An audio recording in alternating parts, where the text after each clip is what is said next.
දැන් මේ පාඩමේදී අපි ඉගෙන ගන්නවා අපගේ primary domain එකට සහ add-on domain එකේ websites වලට robots.txt file එකක් upload කරගන්නේ මොන ආකාරයෙන්ද කියලා. මුලින්ම අපි තේරුම් ගන්නට අවශ්‍යයි මොකක්ද මේ robots.txt file එක කියන්නේ කියලා. දැන් සාමාන්‍යයෙන් අපි robots.txt file එක භාවිතා කරනවා අන්තර්ජාලයේ තිබෙන web crawlers එහෙම නැත්නම් මේ web bots වලට අපගේ වෙබ්සයිට් එක ක්‍රෝල් කරන්නට පුළුවන්ද එහෙම නැත්නම් ක්‍රෝල් කරන්නට බැරිද ඒ ක්‍රෝල් කිරීම අපි මොන ආකාරයෙන්ද අපිට අවශ්‍ය ආකාරයට පාලනය කරන්නේ ඉතින් මෙන්න මේ වගේ දේවල් සිදු කිරීම සඳහා තමයි අපි robots.txt ෆයිල් එක භාවිතා කරන්නේ දැන් බොහෝ අවස්ථාවලදී මෙය වෙබ් අඩවි වලට ඇතුළත් කරන්නට සිද්ධ වෙනවා විශේෂයෙන්ම ඔබගේ වෙබ් අඩවිය සඳහා Google AdSense ලබා ගන්නට බලාපොරොත්තු වෙනවා නම් මම හිතන්නේ robots.txt ෆයිල් එක ඉතාමත්ම වැදගත්. ඉතින් මේ නිසා අපි බලමු මොන ආකාරයෙන්ද මේ robots.txt ෆයිල් එක මෙහිදී යොදාගන්නේ කියලා. දැන් විශේෂයෙන්ම ඔබගේ වෙබ් අඩවිය අන්තර්ජාලයට ඇතුළත් කරාට පස්සේ දැන් මෙහිදී ඔබ දන්නවා අපි ඇතුළත් කරගෙන තිබෙන වෙබ් අඩවි දෙකම ගත්තොත් අපි මේ වෙබ් අඩවි තවමත් සම්පූර්ණයෙන්ම හදලා ඉවර කරලා නැහැ. ඉතින් එම නිසා මට අවශ්‍යතාවයක් නැහැ වෙබ් ක්‍රෝලර්ස් වලට මේ කන්ටෙන්ට් එක ක්‍රෝල් කරන්න. ඒ නිසා මට එය බ්ලොක් කරන්නට අවශ්‍යයි. ඉතින් ඒ නිසා තමයි මම මෙහිදී robots.txt ෆයිල් එකක් යොදාගන්නේ. මේ වෙබ් අඩවි දෙකම වෙබ් bots වලින් එහෙම නැත්නම් වෙබ් ක්‍රෝලර්ස් වලින් ක්‍රෝල් කිරීම වළක්වා ගැනීම සඳහා. ඒ සඳහා අපි මුලින්ම කරන්නට ඕනේ මම ටෙක්ස්ට් එඩිටර් software එකක් භාවිතා කරලා මුලින්ම ක්‍රියේට් කරගන්නවා ටෙක්ස්ට් ෆයිල් එකක්.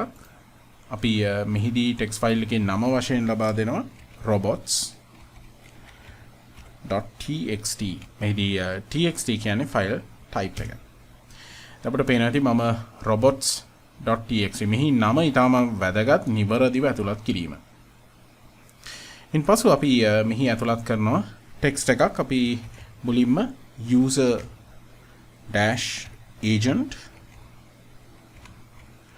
ඉන්පසු අපි colon එකක් දානවා. colon එකට පස්සේ අපි space එකක් දාලා asterisk එක. දැන් මෙහිදී asterisk එකකින් අපි පෙන්눔 කරන්නේ ඕනෑම web crawl එකක් කියන එක. අපි නිශ්චිත web crawler දැන් web crawlers වලට නම් තිබෙනවා. දැන් Google web crawl එකේ නම තමයි Google bot කියන එක. ඒ වගේ විවිධ crawlers සඳහා නම් තිබෙනවා අන්තර්ජාලය තුල භාවිතා කරන. ඉතින් මෙහිදී අපි මේ asterisk එක භාවිතා කරන්නේ ඕනෑම ක්‍රෝල් එකක් කියන එක. දැන් මෙහිදී මම කරන්නේ ඕනෑම ක්‍රෝල් එකක් වෙබ් අඩවි දෙකේ ක්‍රෝල් කිරීම අපි වළක්වනවා. ඒ සඳහා අපි කරන්නට ඕන දෙවන ලයින් එකේදී අපි අතුලත් කරනවා disallow කියලා. මේ ආකාරයෙන් disallow colon එකක් දාලා මෙහිදී අපි / එකක් දානවා. මේන් අදහස් කරන්නේ වෙබ් අඩවියේ root directory එක. මේ ආකාරයෙන් අපි මේ අතුලත් කරලා අපි ෆයිල් එක සේව් කරගමු. අපිට පේනවා ඇති මම ෆයිල් එක සේව් කරගත්තා. දැන් අපිට පුළුවන් මේ robots.txt ෆයිල් එක අප්ලෝඩ් කරන්නට. ඒ සඳහා මම මුලින්ම මේ අප්ලෝඩ් කරනවා අපගේ add-on domain එකට. අපිට පේනවා ඇති මම මෙහිදී දැනටමත් අපි මුලින්ම අපි disconnect කරමු දැනට අපි log වෙලා තියෙන එක. මම මෙහිදී connect වෙනවා. මුලින්ම අපි primary domain එකට connect වෙමු. හොඳයි. මෙහිදී අපි primary domain එකට connect වුණා. ඔබට පේනවා ඇති මම upload කරනවා robots.txt ෆයිල් එක primary domain එකට. දැන් ඔබට පේනවා ඇති ෆයිල් එක upload වුණා primary domain එක තුළට. දැන් අපි server එකෙන් disconnect වෙලා නැවත connect වෙමු අපේ add-on domain එකට. දැන් ඔබට පේනවා ඇති අපි add-on domain එකට connect වුණා. මම එයටත් ඇතුළත් කරනවා මෙම ෆයිල් එක.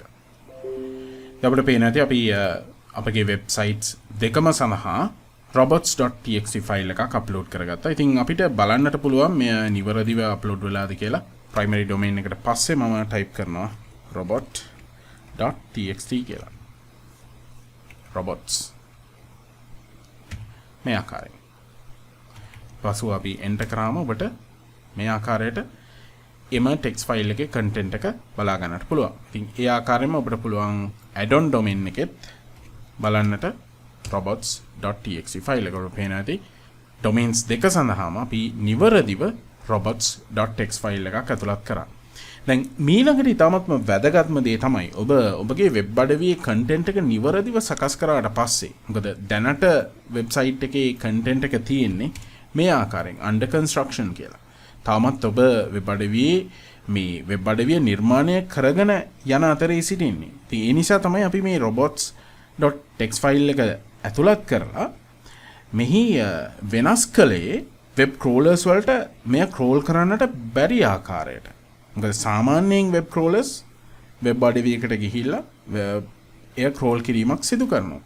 ඉතින් එම නිසා අපි මෙහිදී යම් හේකින් ඔබ වෙබ් අඩවිය නිවැරදිව සකස් කරාට පස්සේ ඔබ අනිවාර්යෙන්ම මතක ඇතුව මේ disallow කියලා තියෙන එක allow කරන්නට ඕන. මොකද එහෙම නැති වුණොත් වෙබ් ක්‍රෝලර්ස් වලට හැකියාවක් නැහැ ඔබගේ වෙබ් අඩවිය ක්‍රෝල් කරන්නට. ඉතින් ඒ විදිහට සර්ච් එන්ජින්ස් වල ඔබගේ වෙබ් අඩවියේ කන්ටෙන්ට් එක එහෙම නැත්නම් ලින්ක්ස් පේජස් වගේ දේවල් සර්ච් එන්ජින් එකේ පෙන්වන්නට විදිහක් නැහැ. ඉතින් ඒ නිසා ඉතාමත්ම වැදගත් ඔබ වෙබ් අඩවිය නිර්මාණය කරලා ඉවර වුණාට පස්සේ ඔබ අනිවාර්යයෙන්ම මෙය allow කරන්නට ඕනේ මේ ආකාරයෙන් වෙනස් කරලා.